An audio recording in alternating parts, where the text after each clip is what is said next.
What's up, everybody? Normally I do my video for math fans, so I am going to include math at the towards the end of this video, but I will start just by addressing whoever's out there, which is generally younger population.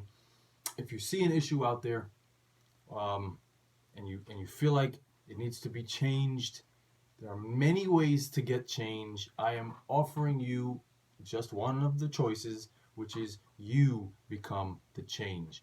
You become the difference, the change that you want to see in society. What I mean by that is you become the teachers or the police officers or the policymakers, the politicians, the mayor, the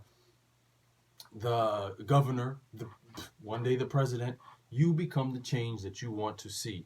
Okay, now I am doing this video from Hawaii, but I spent most of my career teaching in New York.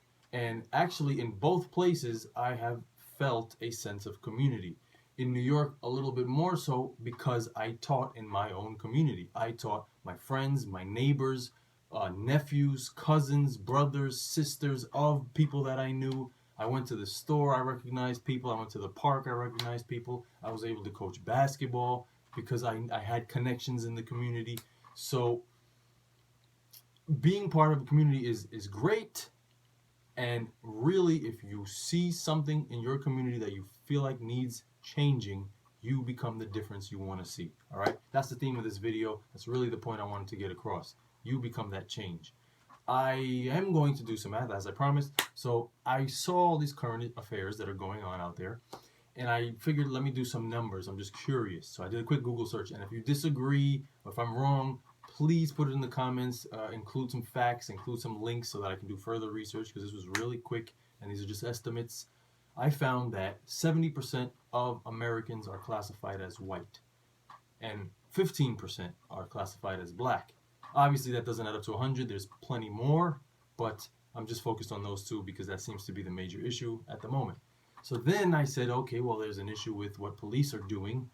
So I looked up police fatalities. How many people have died by police? 55% of police fatalities are white, 30% are black. So if you heard this word disproportionate, I figure as a math teacher, I'm going to explain it.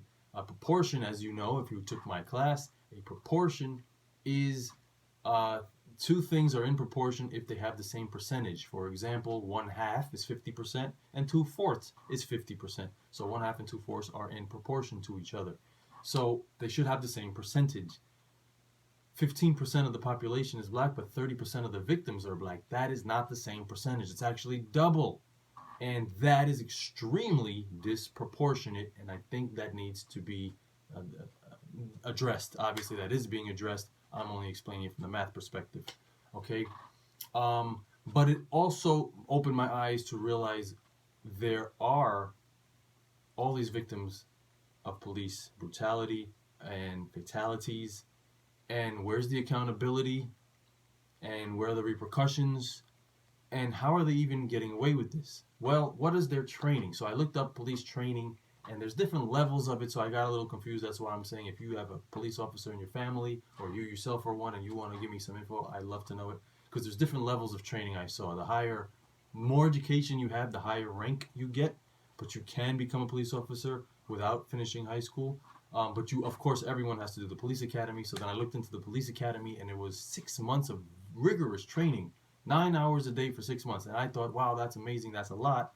But then I rethought, and it sounds almost like cramming. You ever cram for a test? Once you take that test, cramming doesn't stick. You tend to forget the material later. So if that's anything like cramming, police officers are going to make mistakes. It's just natural. They're going to be ignorant to certain things. That's just natural. So now we got to examine, where's the accountability? How do we remind them? How do we hold them accountable? Etc., etc., etc. Obviously, that's not my job. I, as a teacher, I go to school every day. I support my kids every day. I encourage you to be the best you that you can be, and that's again why I'm here right now, asking you to become the change that you want to see.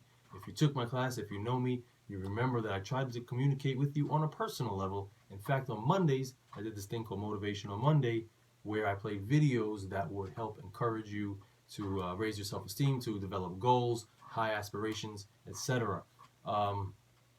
In fact, one particular student who doesn't like math at all, barely likes school, nope, didn't stop him. He still became an entrepreneur. This sweater right here, designed by him. So although on the first day of school I say, hey guys, you can be an accountant and an engineer and go for it. Yeah, sure, math careers are great. They pay a lot of money, but that's not the only thing in the world. Be the change that you want to see. All right? Thanks for watching. See ya.